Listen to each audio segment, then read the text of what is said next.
ఇల్లు కట్టుకోలేని వాళ్ళు, స్థలం ఉన్నా కూడా ఇల్లు కట్టుకోలేని వాళ్ళు, ఇల్లు కొనుక్కోలేని వాళ్ళు, వంశపారంపర్యంగా ఇళ్ళు వచ్చినా సరే అవి నష్టపోయిన వాళ్ళు, సొంత ఇళ్ళు ఉన్నా సరే ఆ ఇంట్లో ఉండలేక అద్దె ఇంట్లో ఉంటున్న వాళ్ళు, వీళ్ళందరూ కూడా ప్రధానంగా భవన దోషం వల్ల ఈ సమస్యలు ఎదుర్కొంటూ ఉంటారు.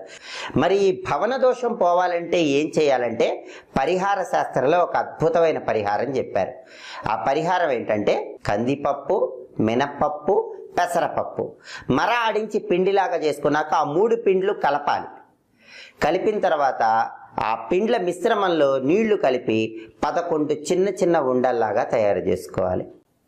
ఆ 11 చిన్న చిన్న ఉండల మీద బెల్లం ముక్కలు ఉంచాలి.